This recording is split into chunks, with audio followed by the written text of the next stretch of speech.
So I saw this article as split in two. First off, I really love Dr. Sotilos' writing. He is just a very gifted writer, and also too is a very critical writer. And so what I mean by that is he is not afraid to really be critical of individuals, even such as Jung, right, who a lot of people will revere as untouchable. And if you read some of his other articles, he really goes off on Freud. So, as a psychodynamicist myself, I can take that because we do need to be critical, and I think that's one of the things that's come out of these reading groups is looking at things with a very critical eye. Another thing I really love about this article is the oral history. It gives the oral history of the Enneagram. If you go on YouTube or you go to the bookstore, you'll see the Enneagram, and it's depicted as a kind of personality type or almost an MMPI. And there's no mention, usually, you have to dig a little bit deeper to get to all of this history. I see a lot of parallels between this and the modern psychotherapy landscape in terms of where we have a quick fix. We're always trying to go to the immediate techniques and tips, hacks, without knowing where this stuff has come from. And so the overall this article, I actually see this article as a call for integration. And one of those ways it calls for integration is by going really in depth into the history of the Enneagram. And then in the second half of the article, Dr. Sotilos, he goes into more of the spiritual, the psychology, how modern day psychology has really stripped the sacred, the divine from the psychology and made it very corporeal, very earthly. And I believe he calls for a return to more of a sacred spiritual psychology. Almost harkens back to one of the other articles that we read a while ago, non-dual wisdom. So really blowing up this westernized conceptualization of atomizing everything, having to have it scientifically proven, and also too, that knowledge is linear, that our knowledge has become so advanced in comparison with ancient civilizations where they were operating in the dark. And now we're enlightened by rational thought and thinking. And I think he beautifully kind of frames this in terms of it's kind of stupid to think that, for lack of a better term. He says it much more eloquently. I really like how this closed out. Uh, and again, just the critical, and also too, I pick up on a kind of a biting sense to his writing on page 17. Talks about at the heart of the modern psyche lies a pervasive hunger that has been exacerbated by the spiritual vacuum created by a desacralized world. What was formerly hard-won esoteric knowledge is now available in mass market paperbacks. Mystical truths now have a price tag as if they were consumer products. So really made me think of some of the ramifications of a runaway consumerist and staged capitalistic culture and the commodification and also too the cannibalization and the bastardization of things, really making long form understanding into short form content, sound bites, TikToks, which really, if you think about it, it's a pretty profane thing to do. So these are some of the things I really loved about this article. It really made me think. This morning when I was riding into work, it was a beautiful day, autumn day here in Philadelphia, and I'm riding into work, and I literally was counting people on their cell phones. Um, no one was looking up at the beautiful autumn day. So it makes me think in terms of how this contraction into self, right? If we have our headphones on and we're in our phone, our 4-inch phone, right?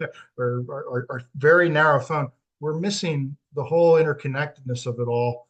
And this ties into a lot of what we've been talking about. Maybe our illnesses and our malaise isn't necessarily caused by neurotransmitter imbalances, isn't necessarily caused by disordered personality. Perhaps it's caused by just feeding our egos and being so inward and fed our noise that we really lose sight of the bigger picture. So those are some of my initial thoughts, and I'm really excited to see what people come up with. I saw Anna nodding a lot. Yeah, I really like this article. Especially what you said just now about how nowadays like everyone is just so consumed by their phones and the short form content has become so popular to the point where really this article stood out to me. It's just like highlighting the effects of reductionism and just what stood out to me as well was how I honestly liked how Satio criticized Jung in particular, and he said that he was like often like created like a kind of like psychologized religion, and it just kind of like furthered. That's why the Enneagram is what how we think of it as today, just another personality test like the Myers-Briggs, and not into this background. And I didn't know anything about this before reading this article, so it just really shows you how much when you look into like I would never have known this, and just the arguments of people, especially I thought was interesting how there were so many, he discussed so many arguments of people claiming that they were the one who started it. And yeah, it was crazy how, and but we don't even know any of that. We just think of it as this personality test. And yeah, it was really crazy. And another thing I liked was talking about the zero as the supreme identity, how like we see the Enneagram test as just like the way to figure out our personality. But honestly, that's not really the point of it at all. And if you like look into the history of the Enneagram, it's about like you, even though you might have all these aspects of yourself, you reside in like that zero space where you're everything and nothing at the same time. And like you can't really define yourself as one thing because that is just like the ego. It's not really who you are deep down. I really liked that aspect of it, and I kind of thought that it was crazy that it's the exact opposite of what we see as the Enneagram today. This was a heavy, I think I might have a different opinion. Just hopping on. This is pretty heavy for me. I'm actually still going through it. So I'm just mostly here to listen. But because maybe I was reading it from the lens of thinking I'm learning more about what the Enneagram, how it discovered parts of people's personalities, how it's put together. And I don't think that's really what this really was about. So I'm still trying to maybe listening to your perspectives will help me to get a better sense of the purpose and meaning of this article. I have to agree with that. I think I was looking at it wrong lens. My like brain thinks very logical, not very like abstract, like some of you guys, which I wish I could change. Yeah, so I guess I was trying to think more logically into it. And something that I wanted to ask, or like to reaffirm my beliefs, because I'm still looking over it. So like part of it is that we need to like embrace the essence that connects us to the divine is like that zero.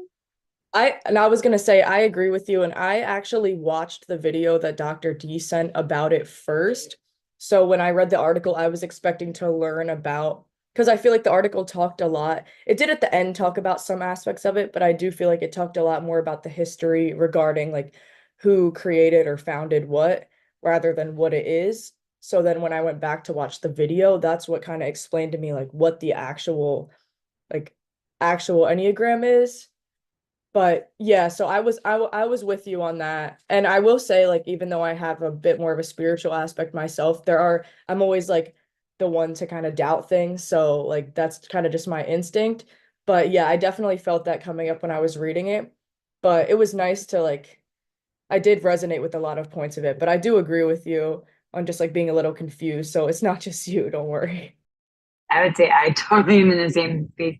Funny the way you guys said it. Like, I went into it thinking, like, well, what are they going to explain how you do it? You know, so concrete and literal, which also kind of, as I was listening to you guys, made me realize, like, wait a minute, I am so much. I notice I used to read all the time, and I definitely listened to a lot of audio books because when my kids were young, I couldn't sit and read, and So I would listen to books while I was doing like laundry and stuff, but I never went back to reading. And now I'm so sucked into these tiny little bites of information. And I had like really extensive like psychodynamic training and like different other postdoc training. And I realized like, oh my God, the way like I could barely handle that article. I was like, because I can barely handle like a paragraph in a magazine these days. Like, and it's frightening to me. And it just really hit me. And I have my younger son who's like 19.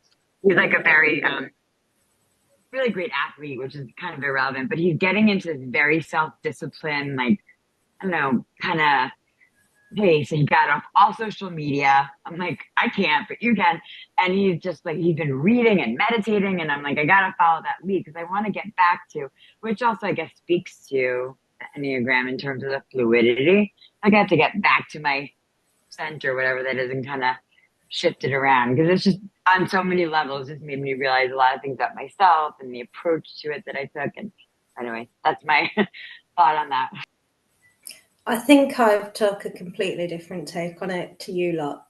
So I'm very spiritual, always have been. So I've took a very much spiritual approach rather than possibly what some others. I didn't realize it's a type of personality test. I've seen the Enneagram before quite a lot, but I've never really understood it. So I don't know whether any of you have seen this picture before, but it's about the 7 positive and negative regions of the universe. I don't know if you can see it properly, but there's all different planes. And I'm a big believer of when you come here on Earth, you come for lessons. There's a lesson that kind of needs to be learnt. And it goes a lot with, the ancient symbols as well. You've got, oh, hang on, let me know. I've got so many notes, I'm getting lost. Like the tribes, they are into the vibrations and the frequency that connects you to the universe, or, it awakens spiritual, what they call activity. And it's the same with Islam. They're kind of linked to it.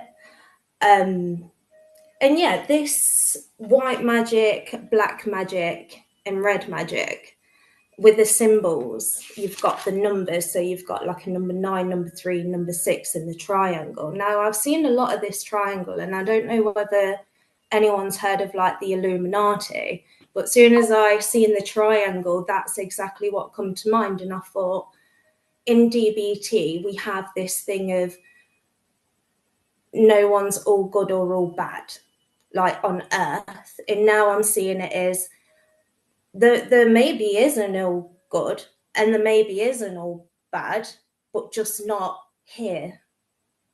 I also love the fact that what's pointed out here is the Enneagram's roots in both Christianity and Islam, right? I think oftentimes in America, we tend to kind of whitewash things into Christianity lens. So really nice to see the dualism here with that. It was just editing my latest podcast. It's going to be released, and it was with a narrative therapist who's of Lebanese descent, and she was talking about the stereotype of Arabs and how she was bullied, or really, when 9/11 happened, people in school were telling her, you have to tell your uncle to stop. Right. So it's really, yeah, kind of mind blowing. So it's really nice to kind of return to some of this and realize that so much of this stuff has come from the Middle East, has come from outside America. And I think that too is a very, that's something we need to be really reminded of, especially in these times that we're currently going through as a nation. I love this reading. I love the input. The 1 being a number of creation, but 0 being the creation. We create something and then it continues. Energy can't be destroyed. We can take energy and make something of it. And if it's saying if we follow the correct path, which is staying in the blissful zone of convergence, the neutrality, doing away with duality, this or that, getting into the middle, then we can create. And if we follow each point of this map, which I didn't realize was literally how to create, then we do it right. And it's like also realizing who we are, that one, we can co-create with everything around us. It's that individual, like realizing almost like I feel bigger when I realize how small I am. I think that puts us into a middle zone where we can then make something. I like how it said in the article, it said, a peculiar fate has befallen all things sacred, in that they are often victims of Western consumption. And this no less than the case with the Enneagram. If some school of thought has received attention, even just as long as I'm alive, I owe to it the respect of considering. No one can tell me what to think, but I close myself off when I decide no. And it's that seeing who I am as a part of that takes care of so many of these personality dysfunctions and diseases as they manifest in a way that's not manageable. It helps us to see things in a different perspective. I can cut off, like I can stop, but I just feel like there's one more point to mention here, how it says there's 3 points in the creative process. And it's like there is the passive and the active and the neutral, and that it keeps going until you've done something right. And then it's going to keep going because it is created. There is that neutral point that we hit, and we can expect a challenge. And I liked that because I feel like I've come to expect a lot to go wrong, so to speak. But it's that difference between the Western consuming it's like think of it, Darwinism, right? So we've been taught all these things that make us so special and so different, and slap a label and there's an excuse, and it's really, really trapping us and making us sick. Just this baseline of how we're understanding the world around us. I can expect something to go wrong. And if I'm going to be in that consuming culture mentality, I'm going to give up, and I'm never going to create. And I'm not going to know I'm a part of, and I'm going to be upset, and I'm going to be frustrated, I'm going to lose, and I'm going to get my own way constantly.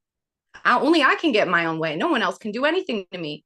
This is my favorite topic. That's where I'm going to pause. But I love this. It's so empowering and so humbling. And it's getting to that middle point between the sacrificial red magic and the black evil is like the creation. Like it's not opposites. There is this peaceful place we can visit on like every subject in every moment. It's so hopeful too. Makes so much sense. I love it. That was so profound. Everything you said, I'm like, I have to respond. Like, and again, like, I'm like, oh my God. I mean, I've been in it, I'm like 55, turned 55 a month ago, and I've been in the field. I graduated from graduate school in 1997, and it just hit me like, oh my God, I've become so sucked into like making money, not a ton, but like supporting my kids and like just trying to crank through, and this whole pressure in the world on like, like scientifically backed approaches to like psychotherapy, and patients who are like, I want skills, and like as much as I resist that in some way internally, because I believe in this bigger picture and this like oral history stuff, like I just wasn't like tuning into it, and I'm like disturbed by myself right now because I'm thinking like, what happened to me? Because I always think of myself as like a lifelong learner, and I love this kind of stuff that you were just talking about, and it's such higher level stuff. And I realized, oh my God, I become so low level. And I guess that was a little bit addressed in the article, but like, I want to read it again and again and like really take it in, because again, I was like, well, I have a really busy schedule. I got this article, let me like read it, listen to it.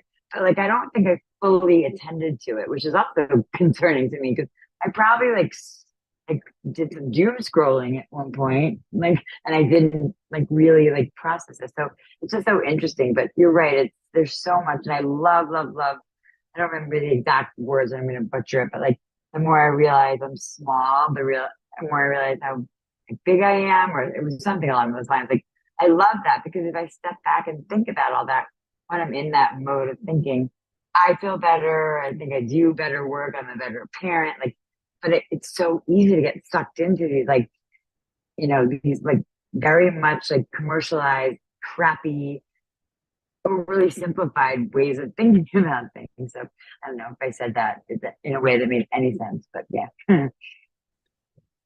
It definitely made sense. And I feel like what you said about like feeling like you can't, like you went through your master's program and your doctoral program, but now it feels like you can't even sit down to read a paragraph. Like I completely relate to that. Like just feeling like I can read all these things for school but if it's anything for enjoyment or even if it is for school, it just feels like there's been such a big shift, especially in the past few years. And I feel like every time we do one of these podcasts, I always blame it on TikTok.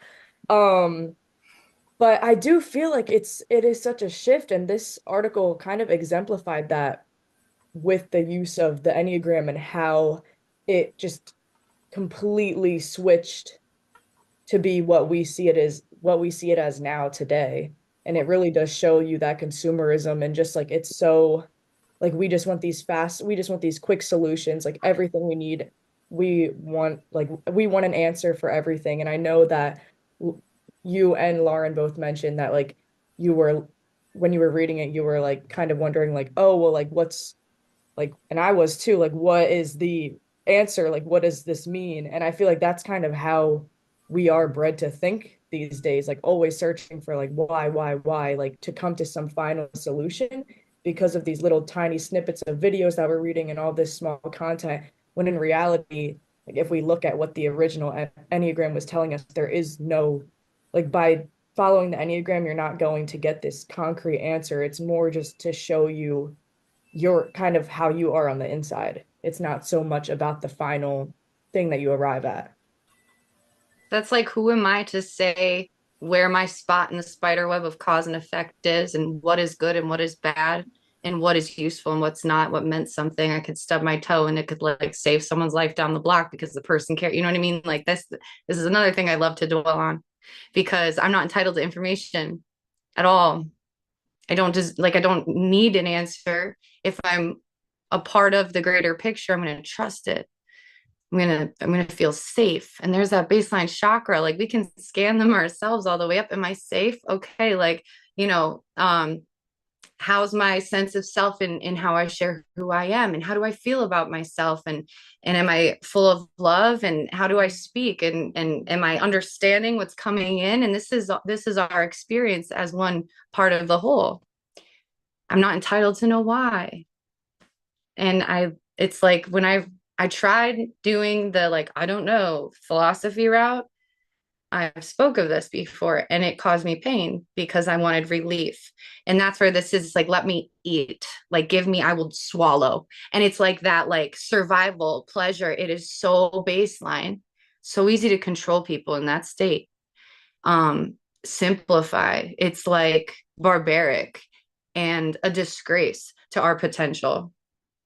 We can do so much more, and we can be fulfilled in the simplest of moments too, truly. And it's not always euphoric, but this topic brings me to that energy because it's like, thank God, like I've been looking my whole life for just some quiet. And it's nice to have a constant that's so unpredictable and dynamic yet comforting. It's like, that's reality. That's how life be sometimes. It's like, oh, thank God. I was thinking about this after reading it. I actually had a little bit of a different take, and I was thinking of it more in a broader societal way. To me, something I find really fascinating is younger generations' relationship with religion and spirituality. I think that we've seen an overall trend of not just younger generations, but a lot of people moving away from religion, maybe not religion specifically, but also spirituality in that. And I think that it's really evident in the fact that we have reduced the Enneagram, something that comes from such a rich cultural history with this duality of Islam and Christianity. and the way we've reduced it to kind of, you know, this personality test that can be so streamlined and easily distributed without this knowledge of like this rich historical culture, which I had no idea about. I had heard about the Enneagram in multiple classes, and I think I've taken some version of it before, but we don't have that education. And I think it's not surprising that we moved to such a reductionist version of the test, because I think it was easier to adopt in psychology circles than this complex idea of spirituality and cultural variety. So that was just something that I was thinking about in terms of, you know, that broader picture of how is this explanatory of a lot of the themes that we've been seeing in society. And I think that a lot of people are lacking kind of purpose and faith. And I think that creates a lot of problems. And obviously, we've seen a huge mental health crisis in recent years. And I think that definitely comes to play. It's something that I've talked about with professors, with friends, with family. So I think this was a really interesting detail that can kind of also be attributed to that line of thinking. Here's what I'm hoping is the case, because I see that pattern. I agree with that observation. But the people in charge who are doing the reducing are of the religion, fear-based generation. And I think that the younger generation may actually think of the indigo children in the 70s as an alternative for ADHD. Since then, there's been like name generations and different like there's a whole, you know, we're probably 5 deep. There's rainbow, there's gold, this, that, whatever. The idea there is I think fueled by the fear-based, people controlling, power hungry, darker side of things. Is the deprivation has reached a maximum, and we see the mental health crisis, and these children who are in their phones growing up and don't even know how to like properly, I don't know, climb a wall or a tree, or like, have they ever had a mud fight where they've smeared it all over into their own ears? Probably not. But I really do. I think the deprivation has maxed out. These kids are so hungry and so spiritually inclined that the people from the religion, fear-based, are making moves to try to damper a love-based spirituality movement that is bubbling. There's a lot of people who talk like this, and a lot of them are younger. I have worked with a lot of patients, like in my version of a lot, and it's the younger ones that want to get into this, and when they're in treatment and they're thinking like, I don't know, structure isn't comfort anymore. Lauren, you just wrote, you think it's the generation of always wanting to know why and the logic and science behind it. Can you elaborate a little bit? Yeah, I guess people that I've like talked to recently, actually, like just people in like grad school, stuff like that. Like I'm 21, so I guess maybe this arena. I think there isn't a why for a lot of it, or like scientific facts, and maybe people can't handle that. Um, so I don't know. That's just like a something to think about, because I guess we're losing our like abstract thought, myself included, some of that. So I don't know. Don't worry, artificial intelligence will answer the why. It'll give us all the answers.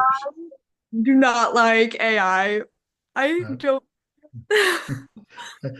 I I had a similar experience with this article a while ago. I think maybe a couple of you were in this reading group when we read non-dual wisdom, like the fourth wave of behaviorism. And that article, I remember telling myself, it really beat me up because I couldn't really grasp it, and it really frustrated and even to a degree upset me. I had a similar experience reading this article in the beginning, and what the other article, the non-dual wisdom article, taught me was just to surrender and to just read the article without an expectation of why, or I have to understand this so I can be so brilliant in reading group and feed my ego and impress everyone. And then all of a sudden, you can see. And when I surrendered to that, I then all of a sudden the richness of the article came out. And I found this a beautiful contrast to the Master Therapist article, where we were talking about how some of us feel like master therapists. And where is this one part that really kind of punched me in the face? I'll have to find it. Oh, here's my note. Is psychology really evolving? Quote, practically never in history has psychology stood at so low a level as at the present time. It has lost all touch with its origin and its meaning, so that now it is even difficult to define the term psychology. That is to say, what psychology is and what it studies. And this is so in spite of the fact that never in history have there been so many psychological theories and so many psychological writings. This also highlights how psychology has really moved away from its roots of the study of the soul, right? And then has kind of become a science or study of the mind. Right? So let's think about that in terms of how that's really contracted our knowledge base to it needs to be our mind, it needs to be understood, it needs to be logical, it needs to be scientific, it needs to be proven. So again, some of these things that came out in this article. This article pushed me around and I was able to radically accept it and go with it. When you said that about the psychology piece, that makes sense to me that we tried to put everybody in the DSM box. And we do that so we can codify things and bill and do all those kind of things. But but people are so much more complex. And so triple digital, dimensional, you really can't. And I think when we do the same thing you guys were referencing, when you reduce a person down to a couple of symptoms that fit in their classification, and they come and they buy into that, you mistreating the totality of the person. And there's so much more if clients, and I'm going to say this for myself, sometimes if I even knew, if I came to a space and I knew everything that I needed to answer is already within me and I bring it to the experience, it would make the interaction so much more rich. And I think that pathology wouldn't be the word. We wouldn't be looking at and labeling people with these psychopathological definitions. Because oftentimes, what are we walking into like a first appointment with? We're like, oh, what's the diagnosis? What's the history? Instead of like, what's right before us? This was my first rant to Dr. D. And psychology is a 200-year-old science that's been monetized by the biggest industry in America. It's not funny. It's funny because it's a good memory. Whoa. It's a good memory for me because I can revisit that and branch out on it, and I'm hearing it mirrored back to me in a way that brings me peace. And it's not frantic feeling because it's like, yeah, I'm not the only one thinking that way. Again, bringing me into the whole, making me a better creator. The best creation is creating the things I need for myself. And that's been a work for me lately, is like reparenting almost. Not that I had poor parents, but any parent can give their style of loving, and any child can have their inclinations and tendencies for what they need and want and hope for and become. And it's never going to match. So it's like not a reflection of my parents. Just learning, like, what are the things I need and how can I give them to myself? Thank you, Mom. Thank you, Dad. Thank you, friend. Thank you, whoever, for what you offered. I'm going to go give myself what I still need or what I needed instead or what I could use in addition to. That's the best way to create, I think, for like myself when I'm in that more patient mode, maybe, where I'm trying to help myself and be helped.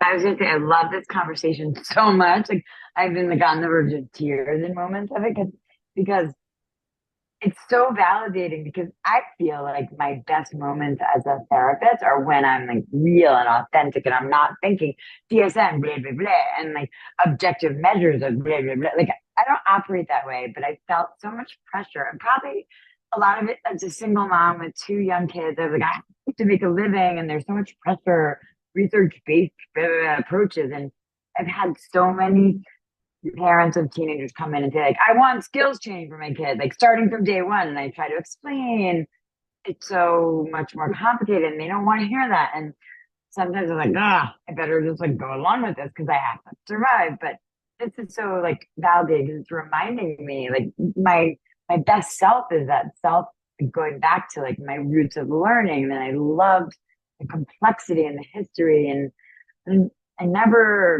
I even tell people now that I work with like the diagnostic stuff, or the DSM is really just for insurance purposes. Like, I don't believe in that stuff, so I remain true to that kind of. But sometimes I find myself not practicing in that way, and when I'm really practicing in like a way that's consistent with who I am, it just feels so much better and more powerful. And this is just such a reminder that like I really need to get back to that. And so it's like so powerful for me in such unexpected ways. It flips a lot of things right on its head here. I think a lot of ways we view therapy, a psychotherapy process, as to almost remove ourselves from our primordial, our primal selves. And this is saying we really need to kind of return to that. This also made me think, in terms of talking about the ego or disillusion of the ego or the illusion of the ego. It's interesting to think that there is a whole school of thought, ego psychology, that came after psychoanalytics. And that's all about like ego strength, strengthening the ego within. And we just might be totally, totally missing the mark. Also with the DSM, I know I've said this before, but I always like to highlight for people, there will be a DSM-6, a DSM-7, a DSM-8. In the DSM-3, homosexuality was listed as a mental illness.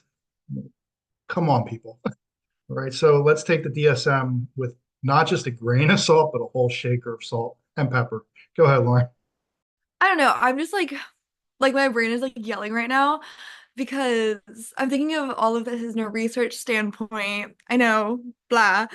But why have we changed? Like, I know we've changed to make it more of a science just so people like believe us and whatnot, credibility. But why can't we integrate in research like psychology as an art form and like studying the soul in that way? I think even before integrating it, we have to be able to have the conversation.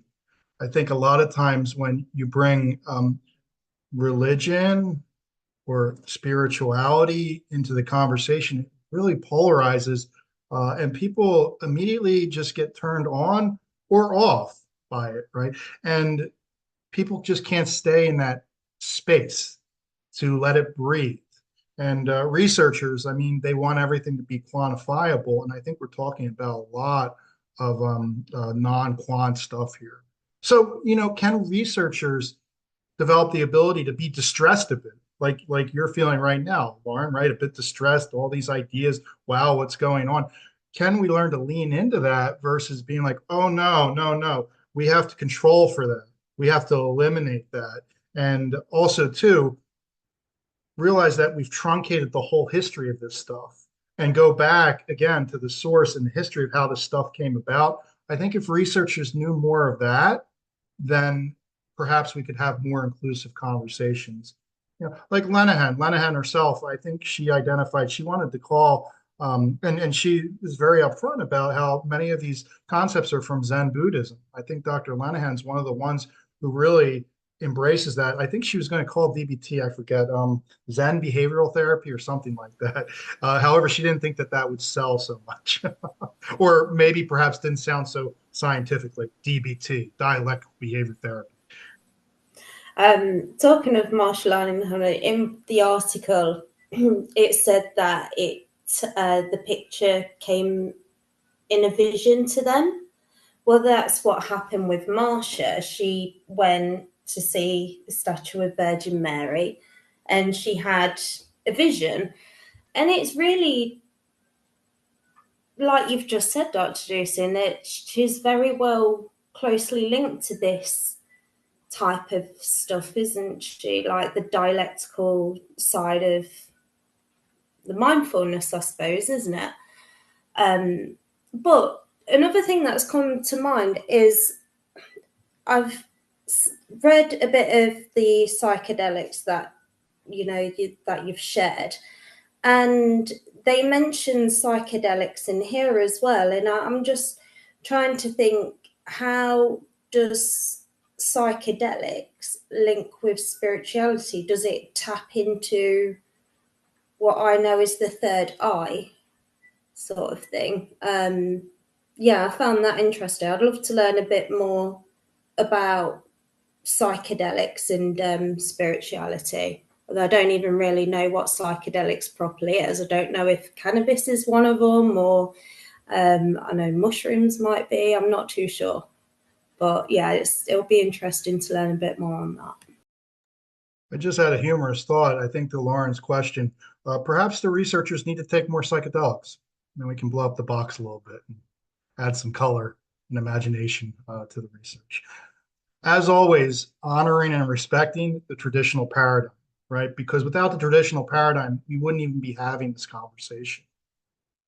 And with psychedelics, let me comment on that too. I think that the zeitgeist of the time, and you'll see this plastered all online, psychedelics, psychedelics, psychedelics.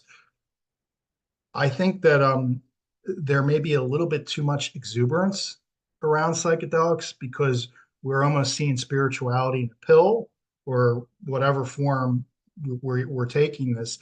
And spirituality is accessible through non-psychedelic means. I almost see like the zeitgeist of it, though, being parallel to us wanting that quick fix, right? I'll come to Dr. Deussing and we'll do 3 ketamine sessions, and then everything will just be all right because the ketamine is what contains the answer.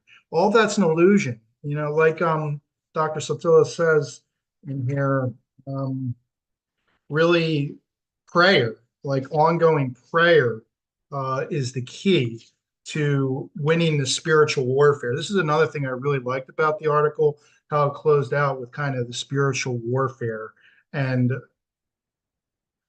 how prayer and constant prayer is the way through. And I interpreted that. A lot of people will say, oh, prayer, we can't pray all the time.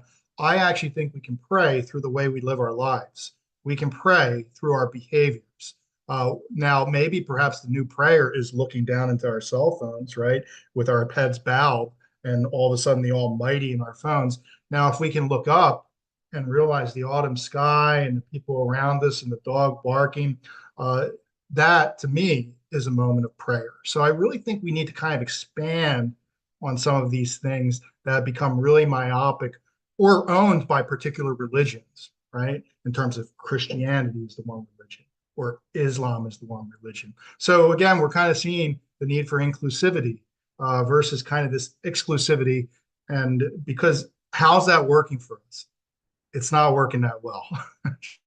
Yeah, your point about, I know you were talking about, a couple of you guys were talking about psychedelics, and I really have been seeing more and more people saying that you can't reach a certain level of like enlightenment or spirituality or whatever unless you take certain psychedelics, which I never really thought of it in this way until you said you were talking about like a potential client like coming and saying like, oh, if I just do these ketamine sessions, then like I'll be fixed.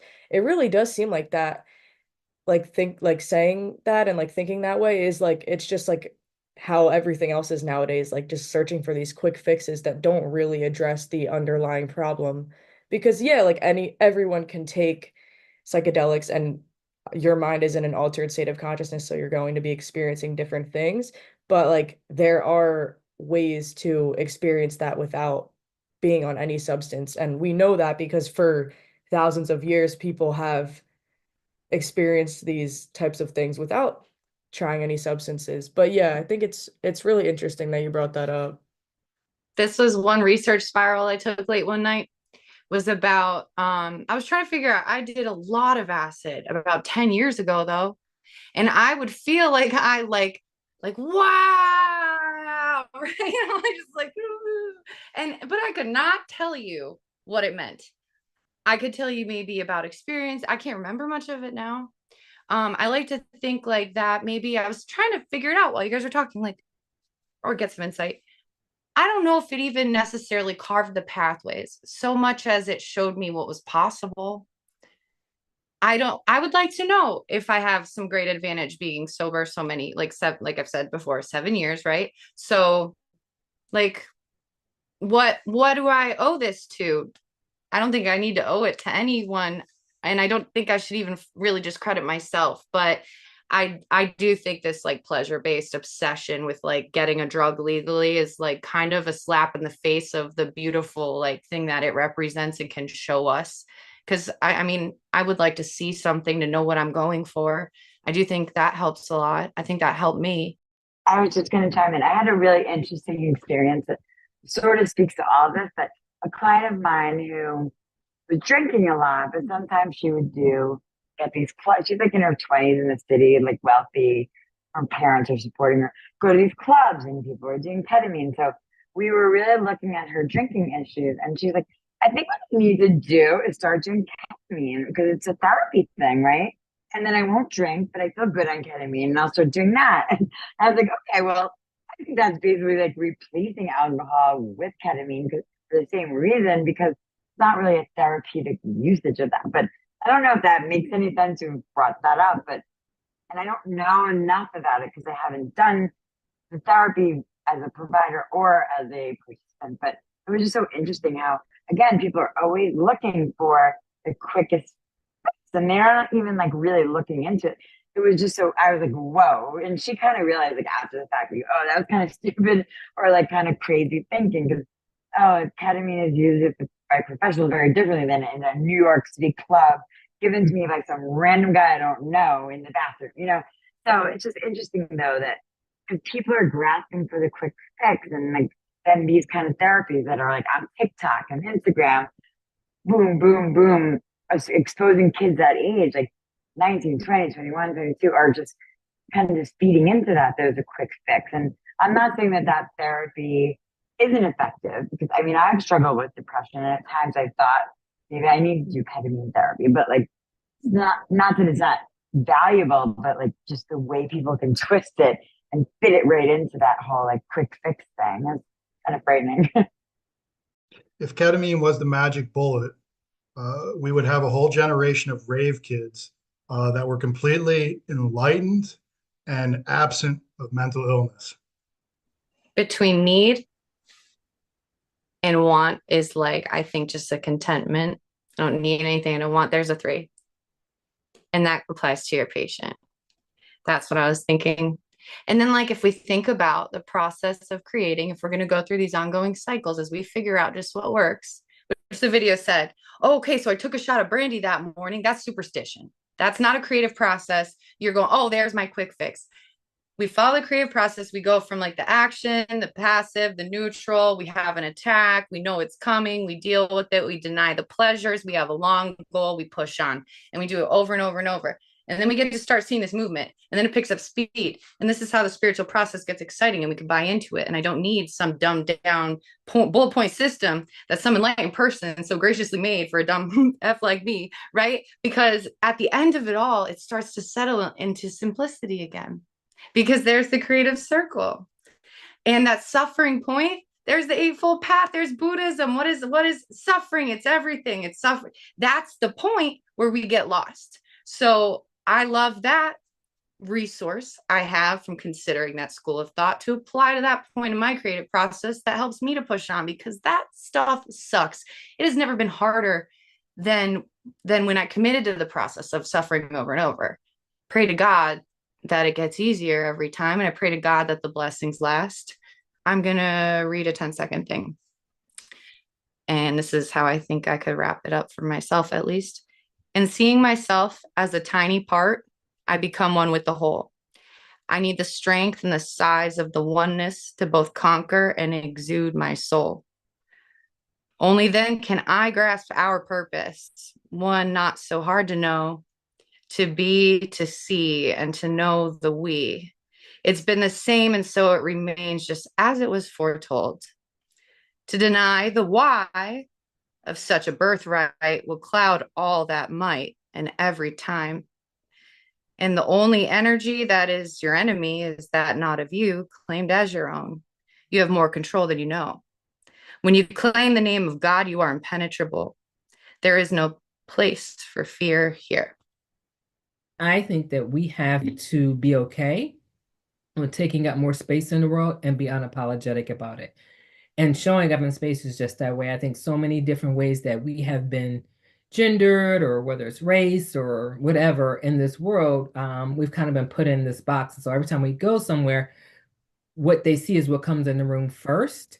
And then sometimes, depending on how we feel like we're received or the perception of who we are in that space, we will shrink down and get smaller and smaller. So I just feel like, just like you said, this is my last 10 seconds, but there was a beautiful, it sounded like a poem. I don't know if it was a poem or a journal entry, but it was beautiful. I loved it.